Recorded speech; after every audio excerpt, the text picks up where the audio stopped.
Hello, viewers. Thank you for being here on this journey of the Yoga Infused Lifestyle Interview Series. And guess what?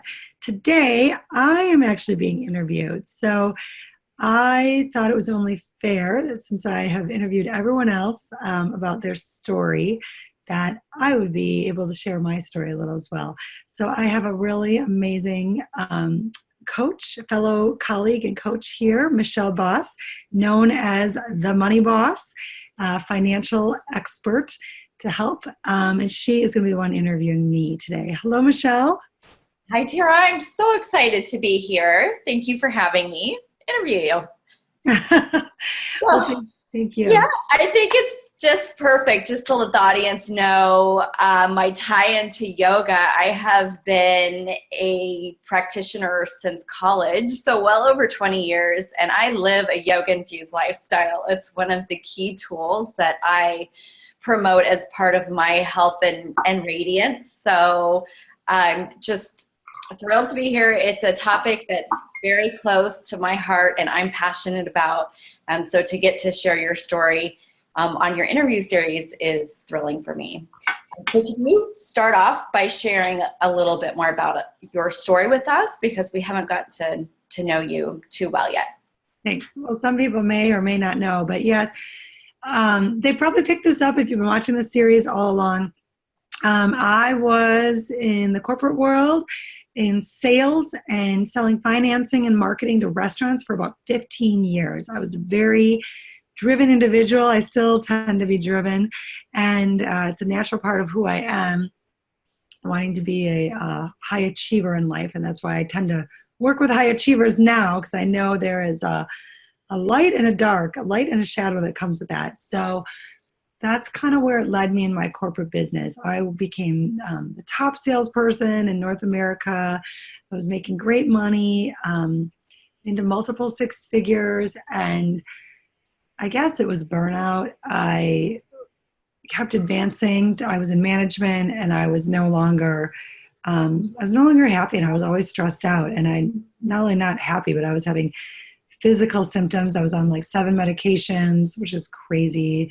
I was having high blood pressure. My doctors constantly were like, you need to slow down. I mean, I was like 30 and I was never overweight or anything. And yeah, all this was happening.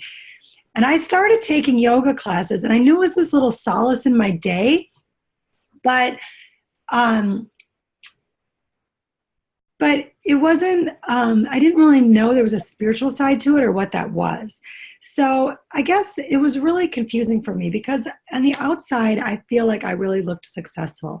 I had a beautiful home in Milwaukee, a corporate apartment in Chicago. I had a beautiful boyfriend, and I had this great job. And I was doing well in the company. So it's like I should have been happy, and I felt like I should be happy. And I was almost guilty for not being happy. But yet there was something missing. So when my friend died in a motorcycle accident suddenly on Memorial Day weekend on his travels in Wisconsin, middle of the day, he was hit by an SUV. When I found that happened, it was like, wow. Besides the extreme mourning of his death, because we had become best friends, we were friends since 5 years old, I recognized you really can die tomorrow. And if that happens, I better just enjoy today. And why wouldn't I? Like this, there is mortality, and that's real. So, and I had been trying to please everyone else. I felt like my dad was finally proud of me, right? Like I'm pleasing my parents. I thought everyone would think, grandparents, the family, it looks good on the outside to society, but who was I? Like, where was I in this whole thing? So I left my corporate job, and I was so scared to even tell my parents. And it's always someone, like your partner, your parents, someone you're trying to please, right? So I told them, and I thought, you know what, they're just going to have to love me anyway. And I'm going to have to follow my heart on this. And I left the country, left the boyfriend, and I went and traveled, and I was kind of searching for something. I traveled by myself around the world, and I thought, whatever sounds amazing is what I'm going to do. That's so inspiring. And how was it that yoga was able to support you on this journey and to where you made it to today? This is really where I found yoga. So I thought, where do I want to go in this trip? And I thought maybe I'll just go for a couple weeks, 2 or 3 weeks down to South America. I've always wanted to see Argentina, never even been to South America. That I've always wanted to see Australia, but I really wanted to go to Southeast Asia. So I just decided I'm going to do it all. So I literally went continent to continent. I went continent hopping for a matter of 9 months. And I spent a month in each country that I chose, like within the continent about, so I could really get that experience. At the end, I found myself changing my plane ticket for the third time. And I had to just buy another one. But I really tapped into my intuition, my heart, said this makes no logical sense, but for some reason I am drawn to do this teacher training. And it was in Bali. And when I got to Bali and did that training, I thought, I didn't even know what I was looking for, but I thought, what is the spiritual side of yoga? I've just done classes and I know it makes me feel good, but I didn't know there was a spiritual sense. And it was in that training that I started to connect, I guess, to my real self without, or authentic self without being kind of cheesy, two yogi words about that. Like I thought, this is what I've always believed in. This is who I am. Like, just be kind to people. I'd grown up in this in a religious family, but, and learned like a moral code, but it wasn't like, I didn't always agree with it. Some of it I did, of course. And then other parts I was like, that doesn't seem right to me. But this I felt different about. And I had no interest in teaching yoga. And then I came back and I ended up sharing yoga and talking about teaching. And it really made me tap into following my heart and allowing myself to dream what's possible. Like, what if I could just teach yoga and travel? And I created that life and I created that business. Wow. That is so inspiring. World traveler to not wanting to teach yoga to becoming a trainer, and then teaching and traveling with yoga. And so do you feel that that part of your path really led you to discover your purpose? Like, did yoga play a role? So you may or may not know, but there's a word in yoga called dharma, and it's your purpose. And it's really a big part of what even my teacher training now is about for people, because I think that's where a lot of the suffering comes in, when we feel like, what is our purpose in life? What are we good for? What are we doing here? What's next? And I had all those questions like, what does it even matter? So when your actions each day become purpose driven, and you remind yourself of that why behind it, that I want to make a difference in the world, I started having a desire or a calling to guide people to find their own purpose and to really live without that anxiety, depression, stress, and struggle that I had experienced. And it's so easy to get into it and do what you think other people are expecting of you, rather than listen to your own heart, tap into your own intuition, and really rise higher in life. And thank God I did, because I know that I'm helping change other people's lives. And I wouldn't have done that. I know that right now I'm a better mother because I have these tools and ethics of yoga and spiritual training to stay calm in times of challenge, and to really realize the kind of environment I want to raise my daughter in, and the kind of life that I want to live. It certainly does create a very strong, peaceful foundation for your life. My practice has anyway, and it sounds like yours has too.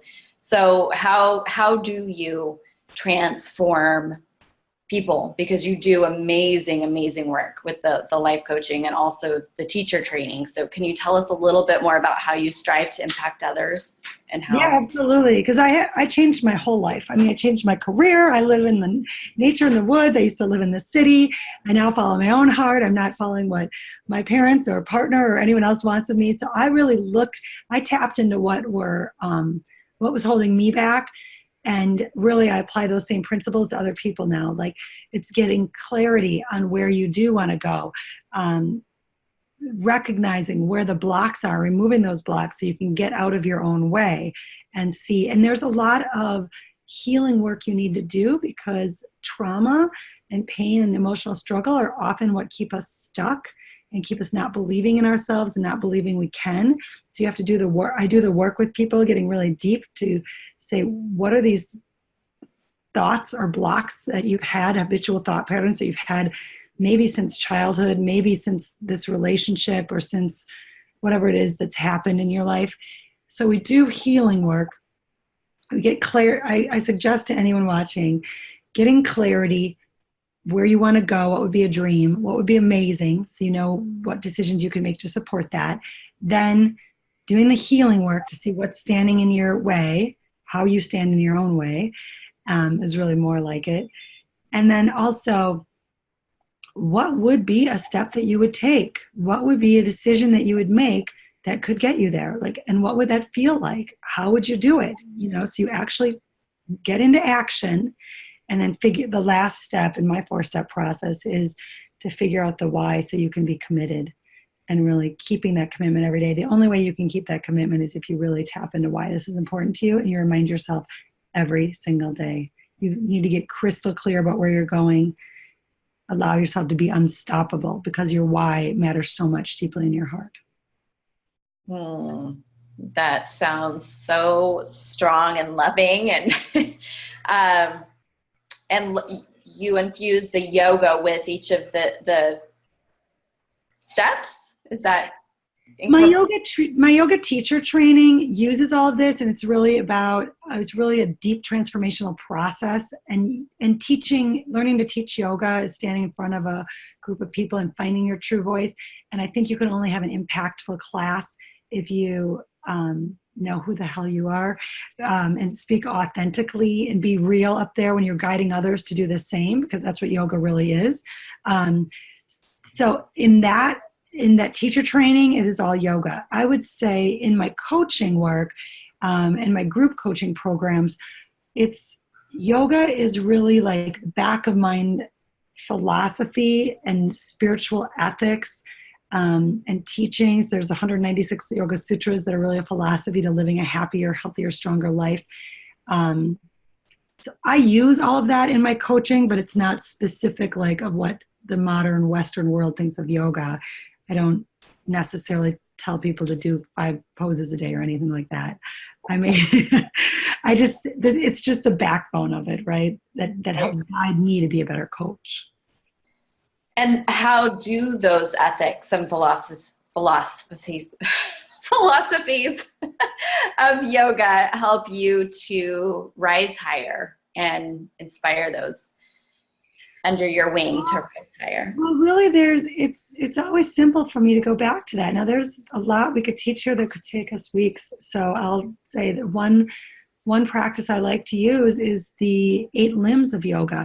And that is the first couple of limbs. The first 2 limbs are how you treat yourself and how you treat others.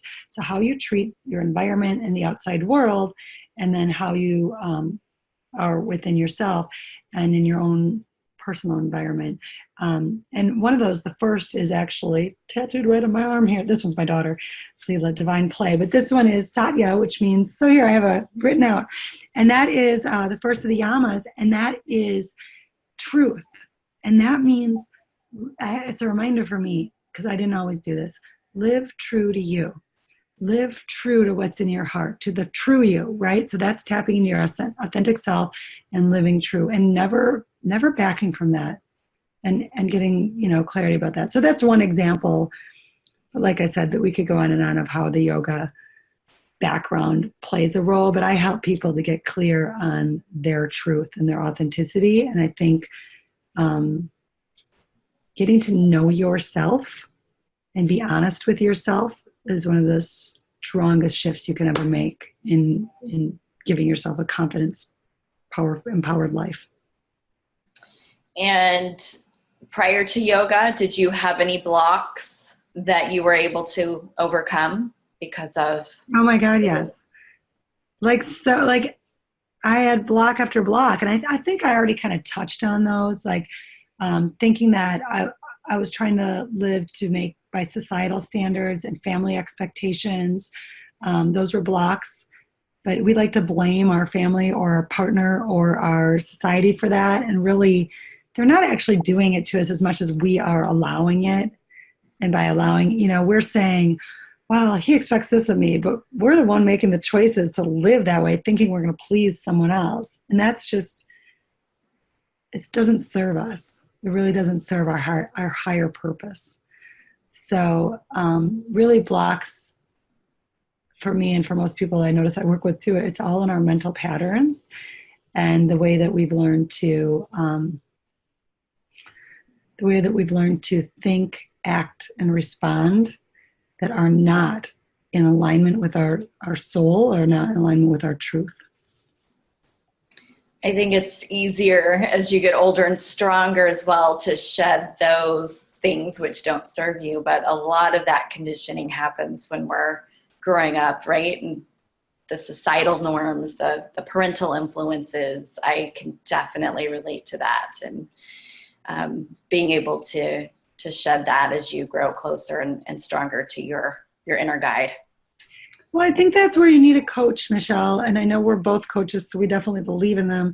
But you can't remove your own blocks. You can't remove what, like you said, as we get older, we shed more of what doesn't serve us. But if you think of how you got to that place of shedding what doesn't serve you, it was usually help. Like someone helps you to do that. It's nice to think that you can do all this on your own, but one of the biggest breakthroughs you can have is realizing you can't do it on your own, I believe. You can read every book out there, but until someone else is there to point it out to you and help you shift your thought patterns, even if it's just going to a yoga class and hearing, that can be powerful in shifting that way of thinking versus what you do on your own. So, and learning to shed, learning to heal. But of course, there's nothing more powerful than having someone really just go deep, get in there with you. In such a loving, supportive way for your own transformation. Yeah. And do you feel that you're living your dream life today? That is the question I ask at the end to everyone. I use the words flow into your dream life. I can say that I have flowed in and out of my dreams all along this way the last 10 to 15 years, maybe through life, but especially since I found yoga. I really allowed myself to travel the world and teach yoga. That was a dream. I have this beautiful daughter, and I've allowed it to flow in a dreamlike way. I've allowed myself to move to a cabin in the woods that didn't always make logical sense, but it was in my heart. I knew this was connecting me to nature and the feelings of being grounded. In the summer, I can wake up and hop on a boat and take her to childcare.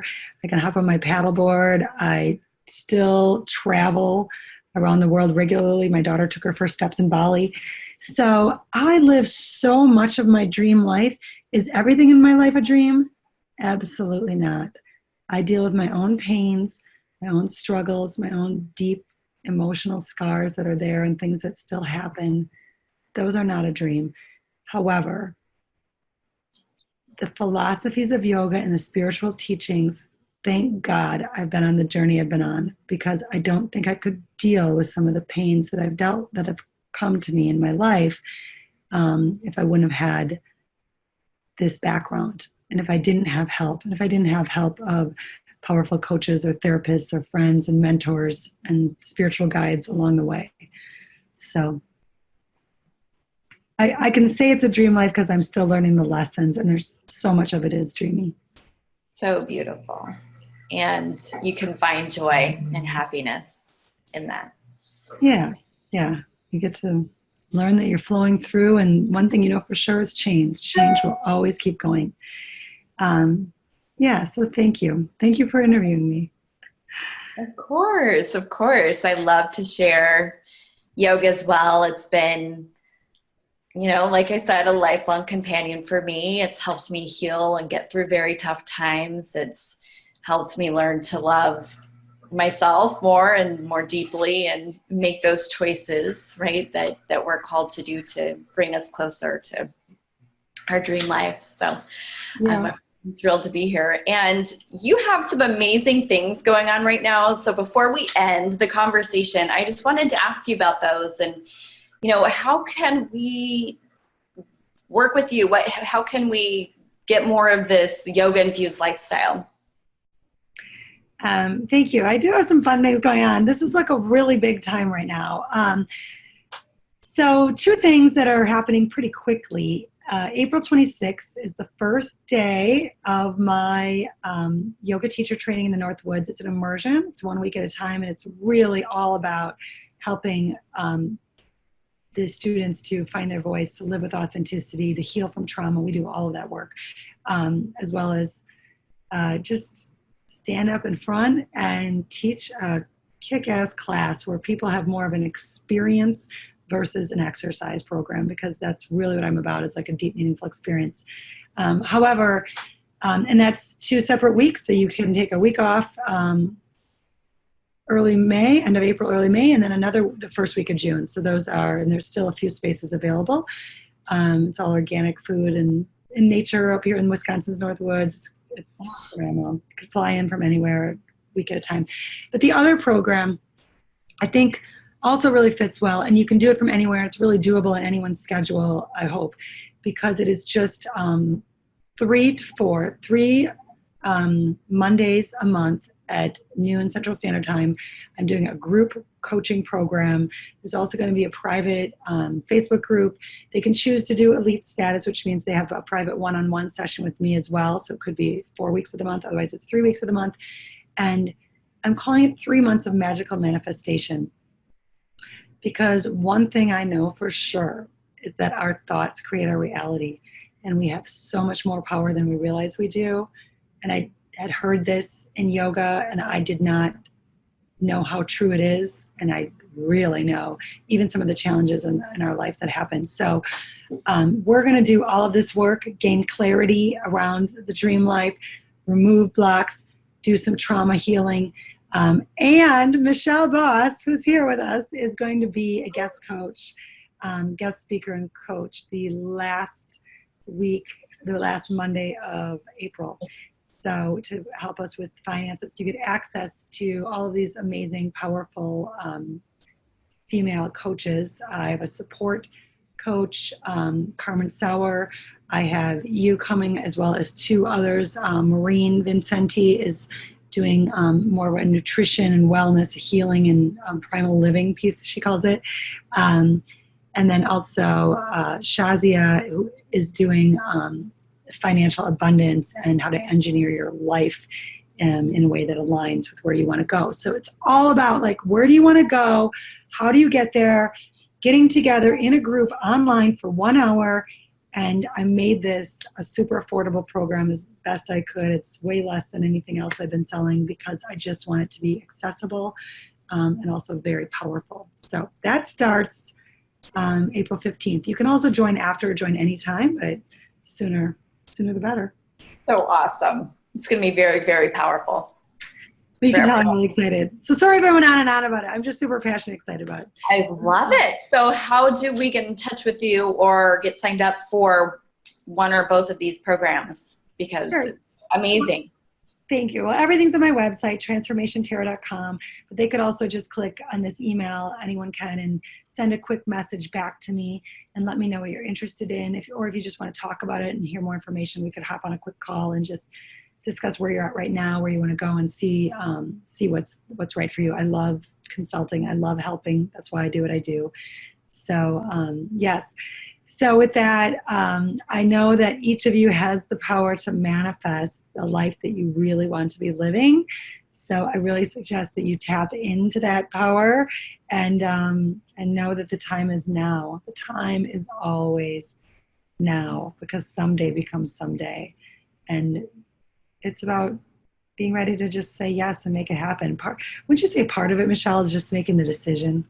Part of it. Absolutely. Because if not now, when? And you could not have that tomorrow to, do it later. So yeah, absolutely. It's about starting with today and now, and yeah, making that decision to step into it. for having me. But with that, we'll close it up because I think we've gone a little over, and that's fine. Thank you so much for being here to interview me and being my guide. And also thank you, viewers, for being part of this journey. We had some really amazing speakers with great messages, and I am so honored to have had everyone involved in this. And I really, from my heart to yours, namaste.